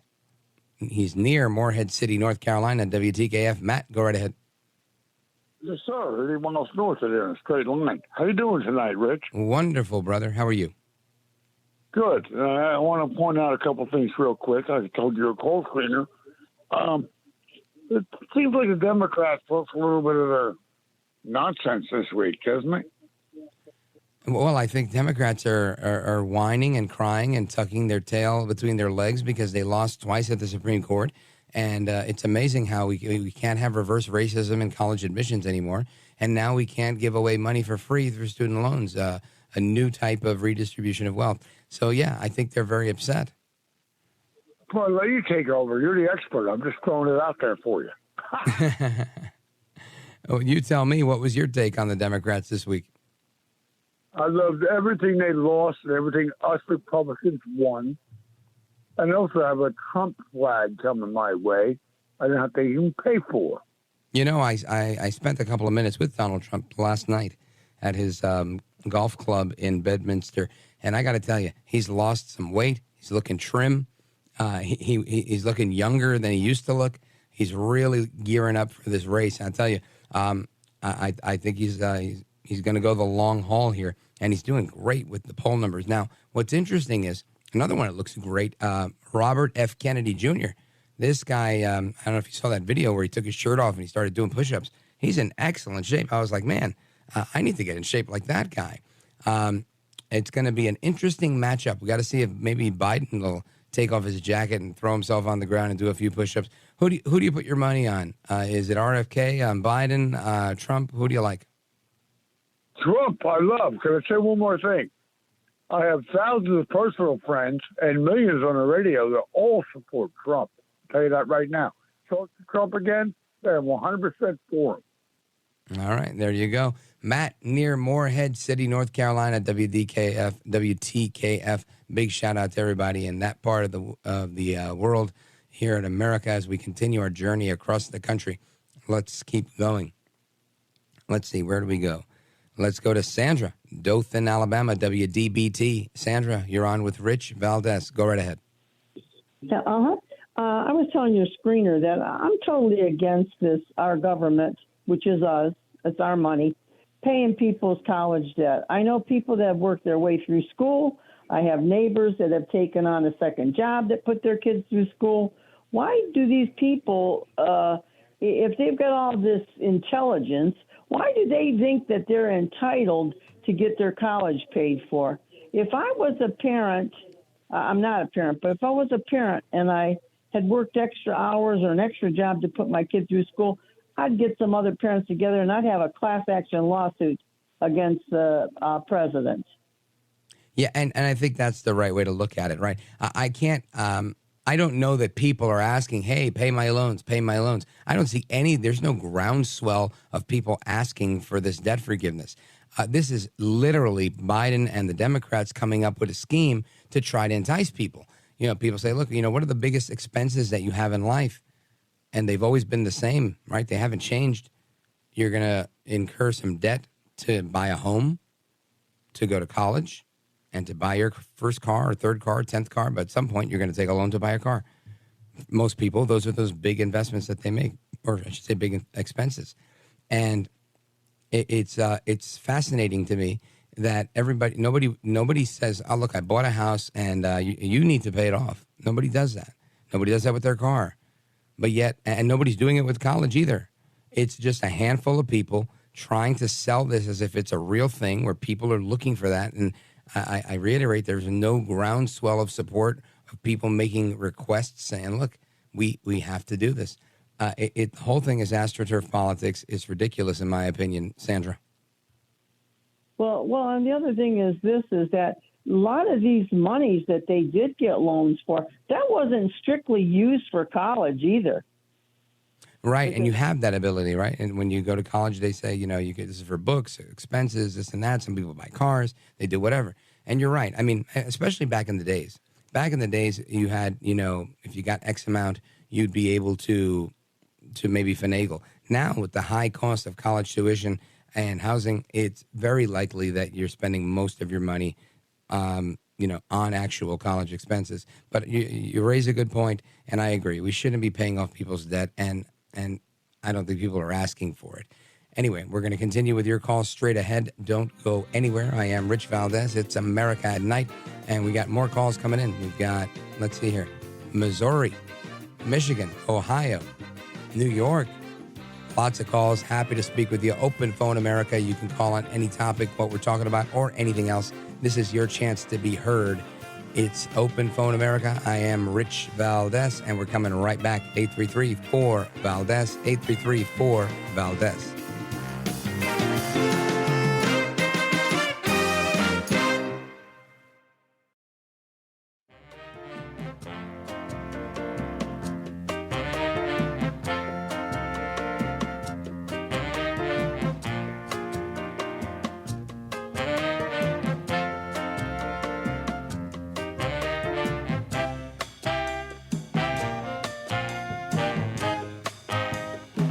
No hair, no care, and live on the air. It's Rich Valdez. Call now, 833-4-VALDEZ. That's 833-482-5337. 833-4-VALDEZ. That's Valdez with an S. All right, I am that Rich Valdez, and I got to tell you, I am so much taller on the radio than I am in real life. Just letting you know that. I met some people yesterday, and I felt like that was how, when they were looking at me, they're like, oh, hi, Rich. And the face they made was kind of like, you're so much taller on the air. Anyway, listen to this. This is an interesting story. Pull up a chair. I'm still keeping you company till 1 a.m. Eastern, so we still have a little bit of time. But Hunter Biden has settled his child support case in Arkansas, and he's going to give his daughter multiple paintings. Now, I know people, including myself, that have had to pay child support post-divorce and whatnot. And I can tell you that giving a few paintings was never, ever, ever, ever, ever an option. Hunter Biden settled a child support case in Arkansas on Thursday with London Roberts, the mother of one of his daughters, according to the filing in Arkansas State Court. Biden was ordered in 2020 to pay child support, although he sought to lower the payments. The child support amount was redacted from Thursday's agreement. So I don't know if he paid less, he paid more. I do know that he is going to be paying with paintings. And that is insane to me.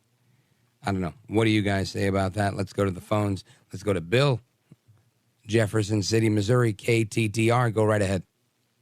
Yes, sir. Hunter Biden was on my mind today. I got a book at the library, and it got me to thinking about the Supreme Court today. Hunter Biden, his father, the press secretary, and the Secretary of Defense on these Supreme Court decisions today, which they talked quite a bit about. So I have a song for them from the 80s from a Melbourne, Australia singing group called the Little River Band, who have become really successful Americans. And one of them lives down near the lake of the original ones lives down near the Lake of the Ozarks, which is going to be quite popular this holiday weekend. Sure. So the song is The Lonesome Loser, and I think you could say that in the plural sense. So what do you think of that, Rich? I think it's fantastic. You are always our unofficial resident historian here at America at Night with Rich Valdez. And I love it when you call in with these tidbits of information. And this one was very funny.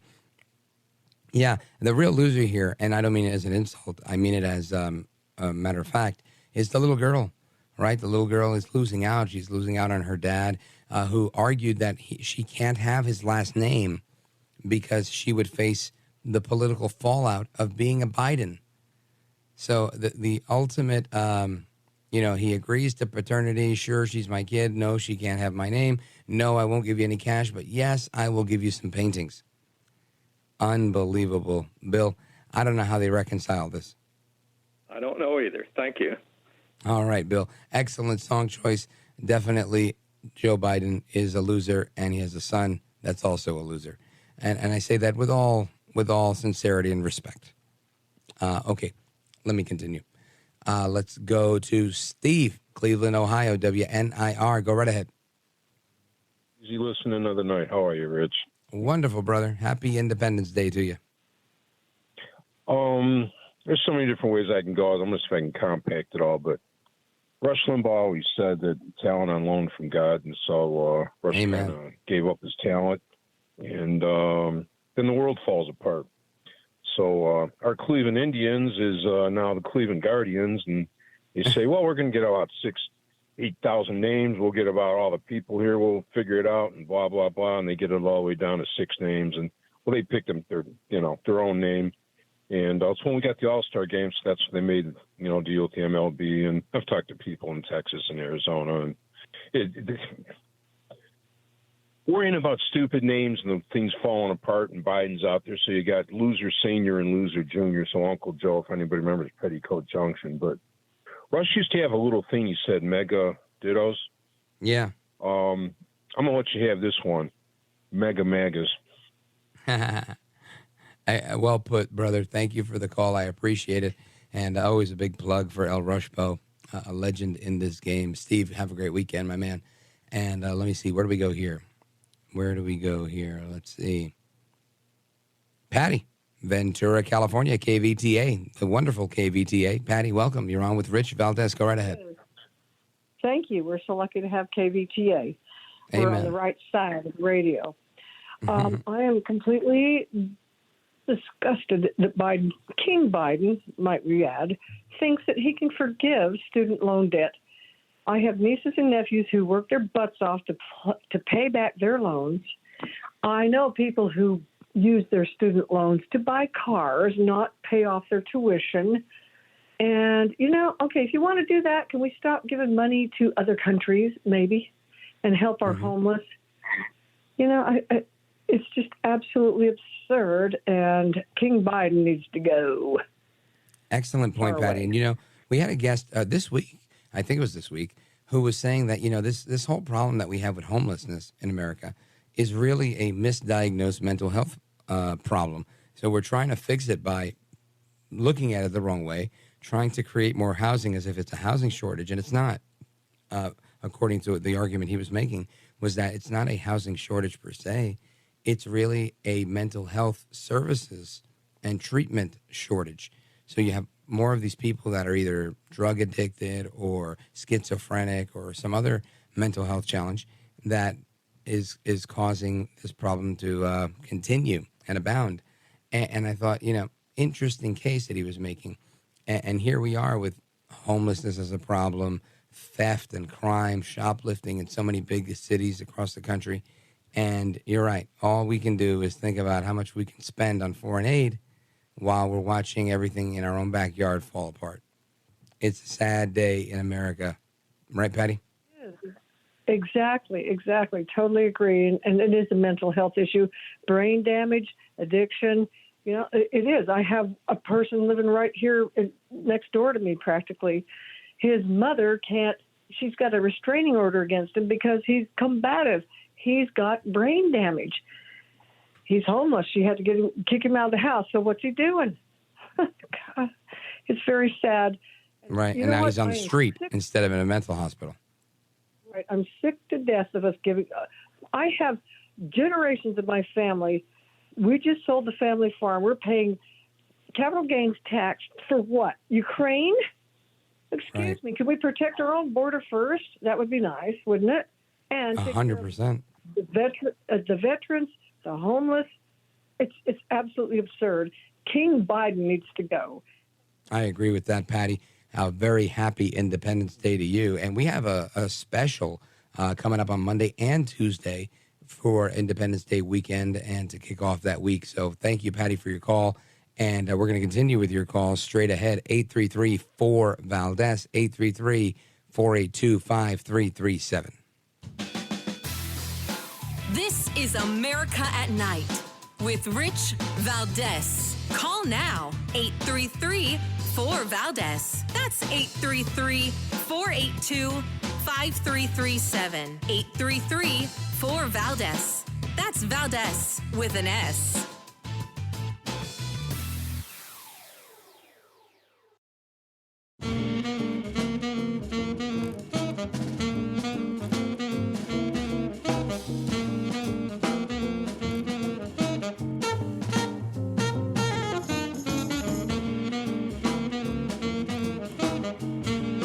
Rich Valdez, who again will do a fine job, and I know you'll enjoy listening to it. This is America at Night with Rich Valdez. All right, America, welcome back. Rich Valdez, and we're taking your calls. Open phone America. Lots on the table. Let's go to Linda, Albany, New York, WGDJ. Go right ahead, Linda. Welcome. Thank you, Rich, and thank you for all you're doing to try to get the truth out there on stuff. You're welcome. I was very glad the Supreme Court made those decisions. The Christian Junior College that I went to, you had to agree. They were trying to keep the tuition down. So literally for a month, you'd be waitressing on tables between classes. And then the next month, maybe you'd be dusting the library shelves or something else. So they were able, with the students, to be doing jobs to keep the place going. And so I was very glad when the Supreme Court made that decision. Yeah, I agree with you on that. And it's interesting how things have changed where people once made a commitment to doing things. Now it's not so much the same. But I believe whenever the government will come in, I mean, again, we all try to follow the rules. And if people who are believed to be the rule makers, or at least the rule enforcers, they start telling you, hey, do this or do that, you're going to follow that lead. Just like Biden told me to go to studentaid.gov for my public service loan forgiveness. So let's see if working in state government is going to get me a discount on my student loan payments. I have a feeling it's not, but let's see what happens. I wouldn't be surprised if they go, oh, you worked in the administration of a Republican governor. Okay, no, it doesn't apply to you, sir. Thank you for your application. Take care. Who knows what's going to happen, right? But I agree. People should realize that they have to pay the loan that they took. And mainly, when I say people, it should be Joe Biden that realizes that. And the fact that he allows and promotes the idea that you can just, borrow money that you don't have to pay back and let everybody else pay it back for you, I think is totally wrong. Thank you, Rich. Yeah, you're welcome, Linda. Have a great 4th of July weekend celebrating America's birthday and independence. Let us continue here. Where do we go here? Jeff, Lansing, Michigan, WILS. Go right ahead. Hello, Rich. Happy Independence Weekend. And that's Yes, sir. Rich Valdez with an S, by the way, if I'm not That mistaken. Listen, I just, about 3 or 4 news breaks ago, as the propaganda or the excrement hits the fan, so to speak, news break, it was a Fox News commentator or a news person stated that as far as the Supreme Court knocking down the ruling that a business owner has to provide goods or services to a same-sex marriage, and the way that this broadcast was put out there is that the Supreme Court had just legalized discrimination. Oh, yes. Yeah, and this is the way they're going to paint it, right? And in fact, they're just saying that you have the right to have your own religious liberty, because that's what the case was about, is a religious liberty case, not a case of discrimination per se. But, yeah, fascinating the way they'll do it. And, you know, this I got into a more heated than usual debate with the Cuban guy that makes my coffee in the morning, who's a real friend of mine, and we've become very good friends. But we were arguing, and our argument was over truth. And that was really what it hinged upon. Was he was saying there is no such thing as truth. It's whatever, you know, you make it out to be. And I thought, listen, we can debate rhetoric and spin all day long, but there are truths. The sky is above us. The floor is beneath us. I mean, there are certain things they're incontrovertible. And he disagreed with me. He just kept saying, no, it's what I want it to be. What if I don't? What if I'm colorblind? What if I have this? What if I, you know, again, he likes to argue. But my point is, and to your point as well, that when they try to make this as legitimizing, no, if you say, look, I am a Christian and I am in the business of designing websites, but I can't design websites that are contrary to my faith, that is you exercising your religious liberty. That's not the legalization of discrimination, but that's how they're going to paint it. Thankfully, the court ruled otherwise. Yes, and I don't know if you remember, but when I was growing up as a kid, I'm a little bit older than you, there used to be signs on business doors that said, we refuse the right to... no shirt, no shoes, no service. Right. To anybody for any reason. Yeah. And you're right. I've still seen those. And they enforce those. Like Seaside Heights, New Jersey. And after they filmed the Jersey Shore down there, the MTV show, there's a lot of places down there that just don't want certain types of people. Matter of fact, another New Jersey story for you. Interesting. I think if you're older or younger than 15 years old, there's a curfew in the mall in Paramus, New Jersey. It's called Garden State Plaza. And they don't allow you to be in that mall past whatever time, 5 o'clock, 8 o'clock, whatever it is, without parental supervision.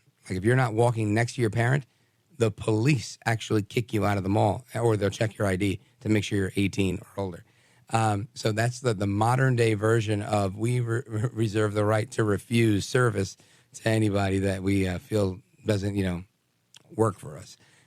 Excellent point. I appreciate that. Jeff in Lansing, Michigan. Big shout out to everybody in WILS land.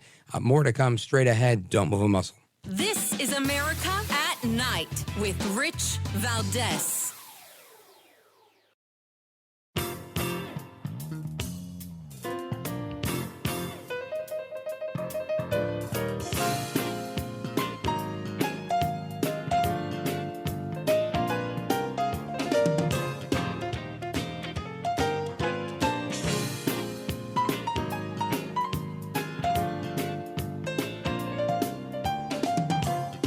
Is America at Night with Rich Valdez.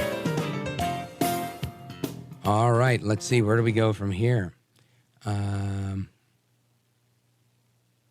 Gary, Racine, Wisconsin, listening to Rich Valdez, America at Night.com. Go right ahead, Gary. Oh, my God. I got on there. I've been listening to you ever since Mr. Bohannon left, and then with Mr. Bohannon for several years before that. Rich, you're doing a fantastic, wonderful job.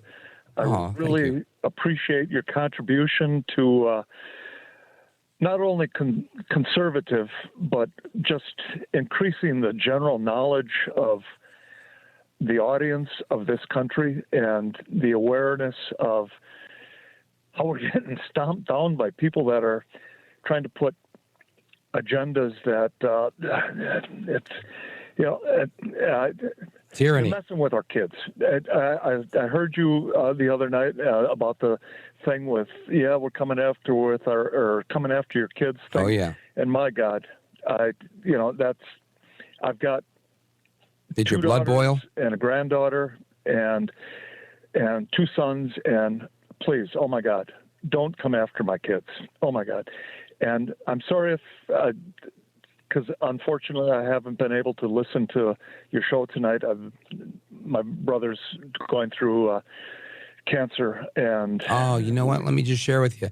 My brother went through cancer recently, very recently, like 5 weeks ago, and he went through it for about 6 months. And I got to tell you, I thought he was going to die, and he looked like a dead man walking. My brother was almost 300 pounds, muscular, strong, very tough dude, a lot like my dad. And he went to being a shell of himself. And I never thought I'd see that in my lifetime. And it broke my heart to look at him. And it was so tough. So I know what you're going through, and I wish you Godspeed. Mr. Valdez, thank you for that. And I will one more time, and I'll let you get on to the next caller. You're doing a wonderful job, and I hope they give you a good contract extension and a really nice pay raise. And when I get back out there to New York, maybe we can meet for a Cuban coffee. I'd love that. I actually want to do a whole listener event here in New York because a lot of people seem to be looking to do that.